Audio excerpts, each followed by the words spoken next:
So we got some good news and some conversations that I found quite humorous. These are two separate things, but we are combining them in this Red Wings-centered video. Let's talk about some exciting news for the World Championships, and let's also talk about the idea of conflict. Okay, let's start out with the positive news right here. So, take a look at this scoop that was posted on social media the other day. Team Austria went out there and posted this on their Instagram account with their new number 96 forward amongst the lines. Marco Kasper, everybody, has joined Team Austria to play at the 2025 World Championships, and this is not really all too surprising when you think about what Kasper has done this season, but also just the profile that he possesses as an Austrian-born and Austrian-representing hockey player. He played for Team Austria at the World Championships 2 years ago, and he had another stint with the Austrian national team last year that wasn't necessarily at the World Championships. He also played for Team Austria at the Olympic Game qualifiers this previous season. So Marco Kasper has had his tour with the Austrian national team for quite some time now. But the difference is this time he is one of the only guys on the roster that actually is an NHL player right now. If you head over, there are only 3 guys affiliated with an NHL team. Gregor Biber of the Utah Hockey Club and Montreal Canadiens prospect Vincent Rohrer are amongst this list. Marco Kasper is the only guy to have played an NHL game on the Austrian team this year. It wasn't always like that. Team Austria did have some other names throughout their history that we can recognize. The most obvious one, Thomas Vanek, I guess, probably the best Austrian hockey player of all time. And then you also have some other names like Marco Rossi, but he didn't make the team this year, or I don't know, he just got eliminated. We'll see what happens with Marco Rossi. Marco Kasper, though, on the team. But of course, Kasper ain't the only guy to suit up in the World Championships this year from the Red Wings. You have Trollmax from Latvia, Mo Seider in Germany, and of course, Lucas Raymond and Simon Edvinsson for Team Sweden. So lots going on here with the Red Wings and the World Championships. Marco Kasper, though, playing in the highest level of hockey amongst the players he is on the team with. It's going to be interesting to see if he takes a primary scoring role with the squad this tournament. We know Kasper can drive results positively, but how will he do without Larkin and Raymond? That's an interesting conversation to be had there. I guess we just got no choice but to watch the games, right? Speaking about the Red Wings and other guys that are on the team supporting Marco Kasper, not to insinuate that he is a feeder off of the guys that are around him, but it's certainly going to be different for Kasper playing without Larkin and Raymond and instead playing with these random Austrian dudes. Speaking about Dylan Larkin, though, I wanted to have another conversation about the Larkin and Yzerman talk, because I wanted to respond to this article in Detroit Hockey Now. It was published by Bob Duff yesterday. Get over it, it says.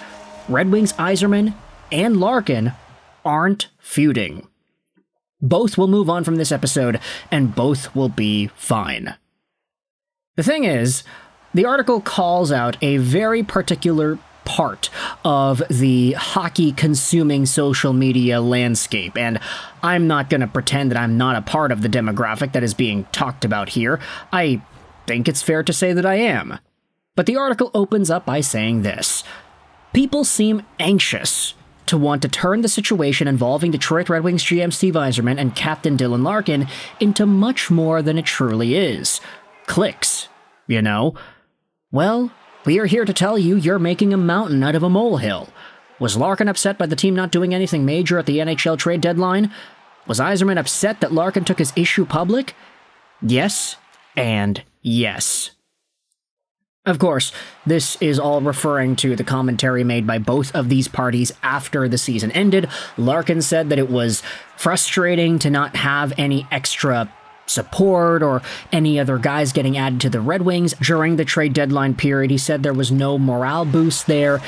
And Yzerman said that it was up to the Red Wings leaders themselves to provide that morale boost and to carry their team forward.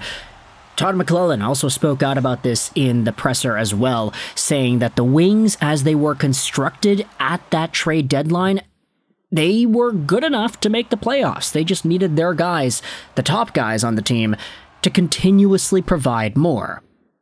This is where the article dives into a really interesting discussion that I wanted to bring up here, and part of it is because I'm a hedonistic Vancouver Canucks fan. Bob Duff writes here on Detroit Hockey Now, did the fallout from this episode permanently fracture the relationship between Yzerman and Larkin?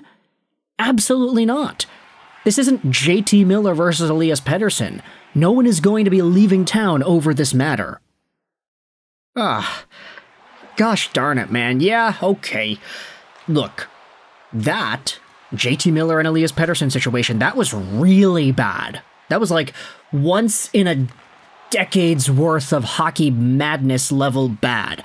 We don't usually see Miller versus PD feuds go to the extent that this Miller and PD feud went, and I'll agree here with Bob Duff's point. This Larkin-Yzerman thing is certainly not at the same level that Pettersson and Miller was at. That feud earlier on in Vancouver just could not get out of the spotlight. Every other game, every other story that was getting published, it was huge. Larkin-Yzerman, absolutely not in the same stratosphere as Miller versus Pettersson. Bob Duff even goes out there and expands on this. Yzerman's main issue is that Larkin aired his feelings out for all to hear and see. Anyone who has spent time around Yzerman, both as a player and in management, understands that's not how he operates. Under his rule, you keep everything under wraps. Grievances, concerns, misunderstandings, they're all dealt with internally. Certainly, that was likely the gist of the conversation Yzerman had with Larkin following his public critique of Detroit's trade deadline inaction. Yzerman clearly wasn't himself at the end-of-season presser. He seemed even a little bit rattled that the cloak of secrecy in which he runs his club had been infiltrated.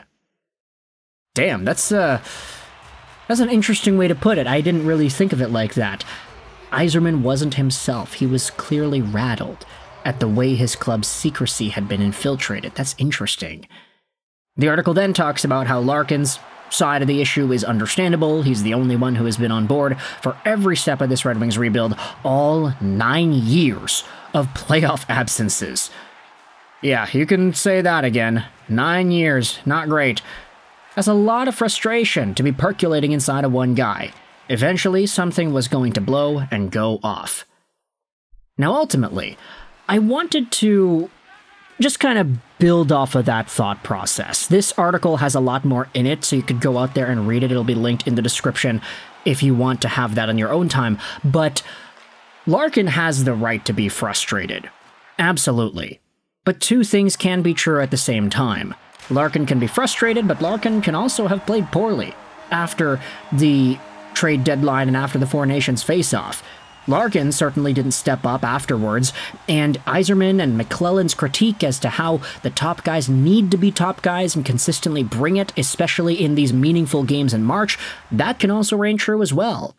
Larkin, out of all people, probably understands that, so the question ultimately is, to what extent is he willing to tolerate it? Because of course, he knows it, he probably understands it, he's the captain of the team for a reason, but how far is he gonna go to stick around with this vision that Steve Yzerman has for the Detroit Red Wings? Is there going to come a point in the near future where Dylan Larkin demands out because he just can't take the losing anymore? At this point, there isn't really any indication that that is what's going to happen, aside the comments that Larkin made addressing his frustration. But at no point should this discussion between Larkin and Yzerman feel like the Miller-Pettersson feud in Vancouver. It's not the same, and I think the fact that the article even brought it up made me super intrigued. I was like, yeah, I want to talk about that. Miller-Pettersson versus Yzerman-Larkin. That is totally not the same. But anyways, with that in mind, I want you to let me know your thoughts in the comment section below. How do you feel, firstly, about Marco Kasper heading over to Team Austria at the 2025 Hockey World Championships? And what are your thoughts on the Larkin-Yzerman thing one final time?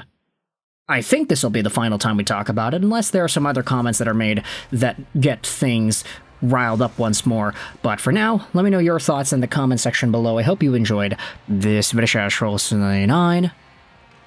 And bye.